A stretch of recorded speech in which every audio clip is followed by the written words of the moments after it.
नमस्कार विद्यार्थी मित्रांनो, UPSC MPSC गुरु चॅनलमध्ये आपलं पुन्हा एकदा परत स्वागत आहे. तर मित्रांनो, आज आपण जी माहिती देणार आहोत ती आहे नगर परिषदची मेगा भरती ही निघालेली आहे व त्यासाठी ऑनलाईन अर्जसुद्धा हे सुरू झालेले आहेत. तर मित्रांनो, आपण लवकरच याबद्दल संपूर्ण माहिती या व्हिडिओमध्ये बघणार आहोत. तर चला तर मित्रांनो सुरू करूया. व या संदर्भात तुम्हाला अधिक माहिती पाहिजे असल्यास तुम्ही www.mahapariksha.gov.in या वेबसाईटवर भेट देऊ शकता. तर मित्रांनो, ज्या पदांसाठी ही भरती होणार आहे तर त्या पदांची आपण माहिती आता बघणार आहोत. तर कर निर्धारण व प्रशासकीय अधिकारी यासाठी 673 पदे हे भरावायचे आहेत व यासाठी शिक्षण पात्रता आहे कुठल्याही शाखेतील पदवी असणे आवश्यक आहे. तर त्यानंतर लेखापाल म्हणजेच लेखापरीक्षक यामध्ये 421 पदांची ही भरती होणार असून यासाठी BCom पदवी ही आवश्यक आहे. तर मित्रांनो, BCom किंवा त्यावरील पदवीसुद्धा या परीक्षेसाठी उपयोगी आहे. तर तदनंतर मित्रांनो, BComचे जे विद्यार्थी आहेत त्यासाठी ही एक सुवर्ण संधी आहे, कारण की 673 प्लस 421 असे मिळून 1094 असे एकूण 1094 पदे यामध्ये भरण्यात येणार आहेत. तर मित्रांनो, तदनंतर जी पूर्वपरीक्षा होणार आहे तर ही 100 गुणांची होणार असून तर त्यामध्ये 100 प्रश्न हे 100 गुणांसाठी असणार आहेत व परीक्षेचा कालावधी हा 1.5 तास आहे.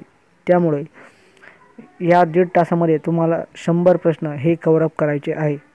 तर त्यामध्ये पूर्वपरीक्षा झाल्यानंतर जी मुख्य परीक्षा आहे तर त्यामध्ये 150 प्रश्न हे दिलेले आहेत. तर 150 प्रश्न हे 150 गुणांसाठी आहेत. तर त्यासाठी परीक्षा कालावधी आहे हा 2 तास. तर 2 तास कालावधीमध्ये तुम्हाला 150 प्रश्न सोडवायचे आहेत. तर मित्रांनो, ऑनलाईन अर्ज सुरू झालेले आहेत. www.mahapariksha.gov.in वर या वेबसाईटवर तुम्ही भेट देऊ शकता व परीक्षा शुल्क आहे हा 600 रुपये आहे व मागासवर्गीयांसाठी हाच परीक्षा शुल्क हा 300 रुपये इतका आहे. तर यामध्ये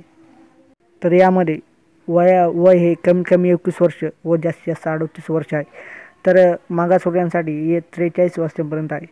तर अर्ज करण्याची मुदत मित्रांनो 7 एप्रिलपासून सुरू झालेली आहे. तर ही 27 एप्रिलपर्यंत राहणार आहे व त्यानंतर जी अर्ज दुरुस्ती, जर तुमचा फॉर्म चुकलेला असेल तर अर्ज दुरुस्ती तुम्हाला 27 एप्रिल ते 29 एप्रिल 2018 या दरम्यान करणे आवश्यक आहे. पण मित्रांनो, 7 तारखेला फॉर्म चालू झालेला आहे, पण तुम्ही शेवटच्या 27 तारखेची वाट बघू नये, लगेच फॉर्म भरून टाकावे. आणि मित्रांनो, जे तुम्हाला ॲडमिट कार्ड मिळणार आहेत म्हणजेच प्रवेशपत्र ते तुम्हाला 4 मे 2018 ते परीक्षा दिनांक यापर्यंत हे मिळणार आहे. तर 4 तारखेला तुमची परीक्षा असेल मित्रांनो. तर मित्रांनो, व्हिडिओ आवडला असेल तर आपल्या चॅनलला म्हणजेच UPSC MPSC गुरुला सबस्क्राईब करायला विसरू नका व त्याचसोबतच व्हिडिओला लाईक करा. काही शंका असेल तर कमेंट करा आणि व्हिडिओ हा जास्तीत जास्त शेअर करा. आणि मित्रांनो, असेच व्हिडिओ तुम्हाला पाहिजे असेल तर तुम्ही याला कमेंट बॉक्समध्ये आम्हाला कमेंट करू शकता. आम्ही तुमच्यावर संपूर्ण नवीन व्हिडिओ बनवण्याचा प्रयत्न नक्कीच करू. धन्यवाद विद्यार्थी मित्रांनो.